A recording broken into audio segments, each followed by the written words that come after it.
1. Hello, everybody. I thought for this lecture we would have class outside. I've never had class outside. Did you? Mr. Bing is filming us today. The only time I have ever had class outside, it was either a failure or a field trip. Right. It's like a little 260s California to me. Yeah, okay. I'm having Mr. Bing and Miss Jamie are here today, and they're gonna help me film this because I can't do that. And I want to show you some examples of the development of postmodern literature. All right, and interestingly enough, when we begin discussing the postmodern novel, we actually have to begin with what most literary critics consider the first modern novel. So for postmodernism, ironically, we're going to go back to the 1700s. With this little gem right here. Tristram Shandy, The Life and Opinions of Tristram Shandy, a Gentleman, is the full title. Yes. And it's a book about a fictional character named Tristram Shandy. And the author, it's autobiographical. The narrator, who is Tristram Shandy, sets out to tell the story of his life as he's nearing the end of it. And we don't get to the beginning of his life till about here. He starts off being conceived, and then there's all sorts of history and things like that. There are pages in French. There are pages that are written like this to remind you of the lineage of the narrative. There are pages that are, if I can find them, I know I should have probably marked these, but that's okay.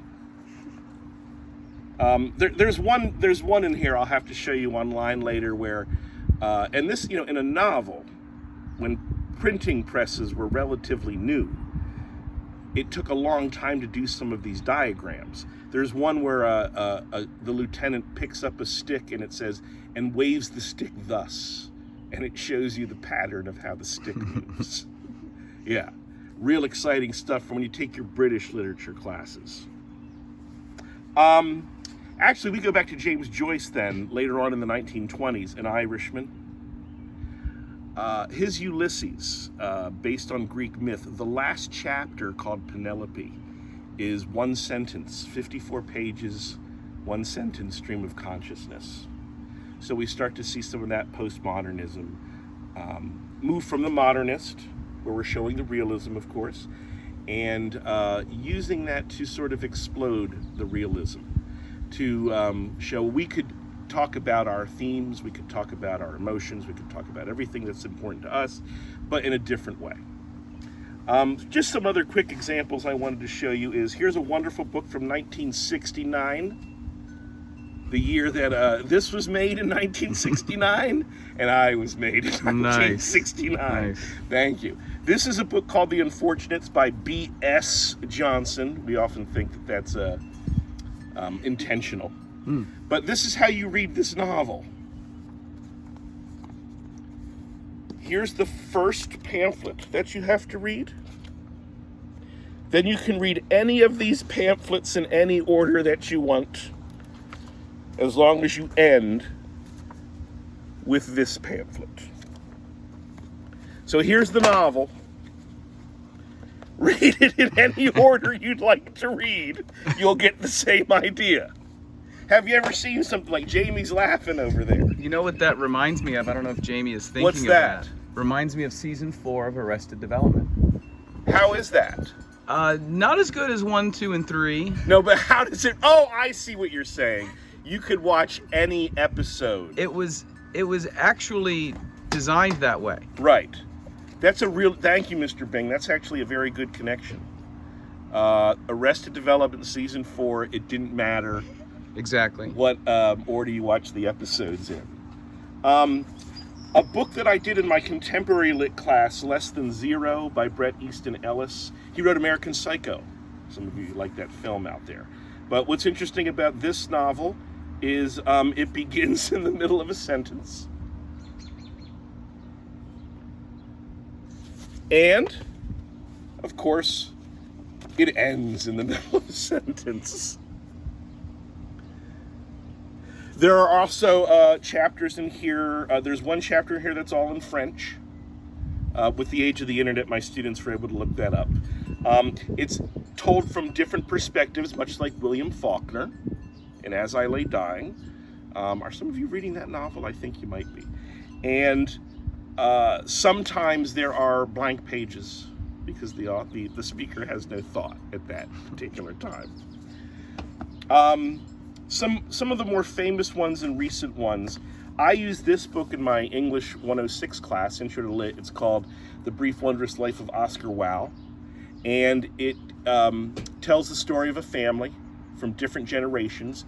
It is not temporally organized, which means it's not organized in correct narrative time. It's told out of order. Pulp Fiction, maybe? I was thinking Were you that. thinking Pulp Fiction, right?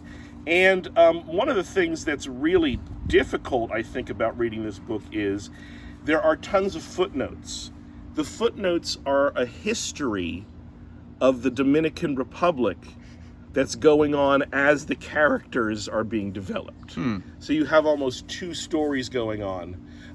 It's not told in an historic perspective. It's told in the narrator's voice. A book called House of Leaves that was very popular. In 2000 it came out. And this is a really interesting novel because some pages are this font. Some pages are this. Miss Jamie's laughing over there. Some pages are this. Where are some other... Oh, there's music. Photography. All kinds of interesting things in this book. Letters. Very similar to a recent one that I read maybe 2 summers ago called City on Fire. And it talks about New York in the 70s. It has letters, handwritten letters. There's instances of zines. Remember zines, Bing? Were you old enough? I do not. Magazines that were sort of Xerox copied and I don't passed know out on that. campuses. Did you go to college? Maybe that. But yeah, they have examples of zines in there. And a really interesting story, too. And the last one I wanted to show you is, and I have to admit this, folks, I've never read this, but I think it's just so interesting. I'm not so sure how to read it. It's called A Tree of Codes by Jonathan Safran Foer, who is a contemporary American author.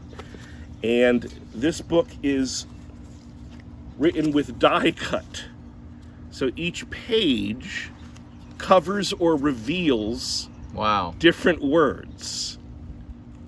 This might take some time to read. But these are just some examples of literary postmodernism to couple with the examples of the music and the film that I showed you in class. And as always, if you have any questions, let me know. Have a good day, everybody. Bye-bye. Bye.